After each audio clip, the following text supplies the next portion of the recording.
Pontso. What would you like to share about yourself and your work at this time? So my name is Pontso. I am Southern African by heritage, currently in London, but I'm hoping to be travelling to Ghana to take up the role of the Director of Programmes with the African Women's Development Fund, an organisation that I've known for many years that speaks very much to the things that matter to me as an African woman and as someone whose work has predominantly been in the philanthropic and grant-making space. A little bit of background. So I am Southern African, and I'm of an age that when I was born, it was a context in the Southern African region where many of the countries were either just coming out of colonial rule or still some way from independence.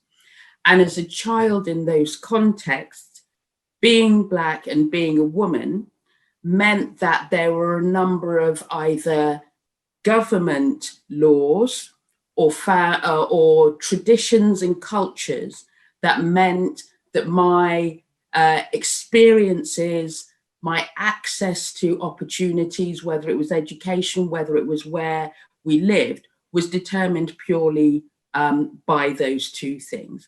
And race was a really, really big one.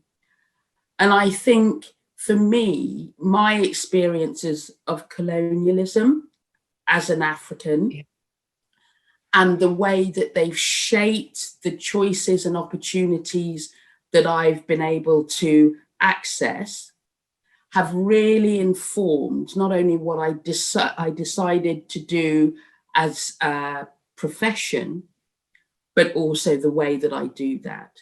So in the international development field, my starting point is always, as an African, what are the things, what are the aspirations, what are the ways that are a priority and what we feel based on our own experiences the most important and most effective ways. They are not quick fixes. They are not about being told by experts from other places what works, what needs to be done and how and when.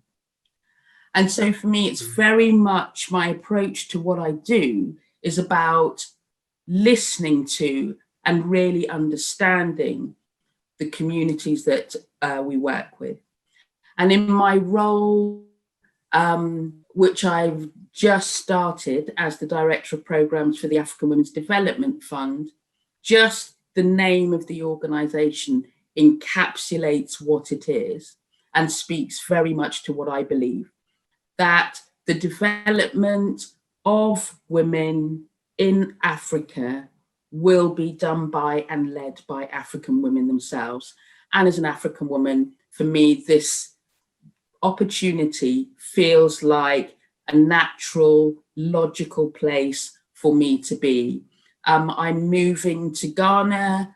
I will be based on the continent again, and I couldn't be more excited. Yay! Yeah! And so what does healing solidarity mean to you? Healing solidarity for me can be taken in a couple of ways. And the first way I think about them is as the two words separately. Healing very much, I think, reminds me of the time when I was doing something too fast and not thinking. And I fell and it injured my ankle. And I remember that was probably the first time after I'd had surgery to put it all back together again, that it gave me a chance, because I couldn't physically move, to have to sit down, to have to think, and to have to ask people to help me to do things that I had previously taken for granted and always tried to do on my own. And it was recognizing that it's a process, whether it's physical, whether it's emotional, whether it's psychological or other, that requires a number of what seem like small isolated injuries and hurt and trauma to be allowed to fix themselves, to mend themselves, and to come together so that when you think of an ankle, in my case, I'd never thought about my ankle, if I'm honest. And I think that's something that we, particularly as women, we never think of the things that are integral to us being us. With the ankle, it was surgery. It was 6 weeks of a really heavy cast during which I couldn't move. Then it was what's called the boot, the air boot. Then it was physio. And that process, after 3 months of that, I realized that I had to relearn how to walk properly. So for me, the healing was that entire process. It was acknowledging the hurt. It was allowing the processes of recuperation.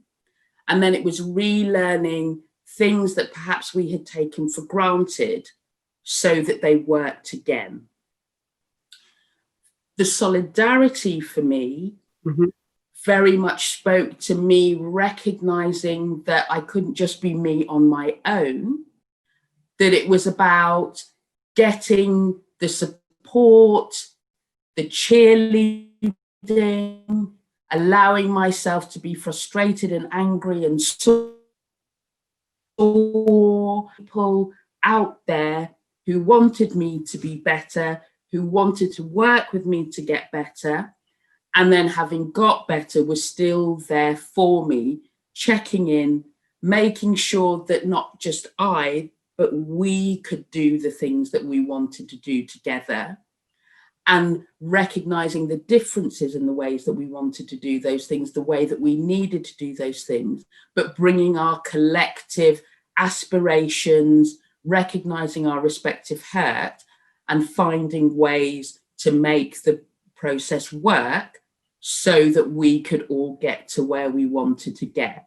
And I think putting them together, the healing and the solidarity, it is about that process of recognizing the hurt, recognizing the differences, recognizing where we all want to go, and coming together to get that to that place. I love that. Thanks, Pontso.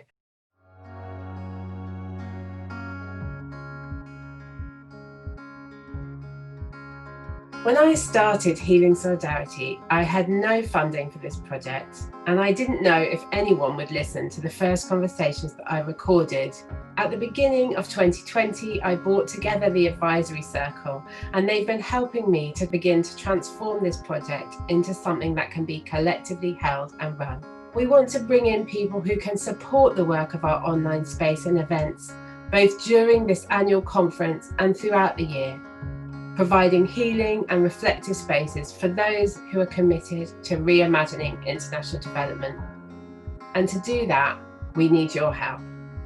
We hope that this conference and our online space feels like a place that you can belong in all your questions, in your own need to heal, in your anger about injustice, and in your passion for change.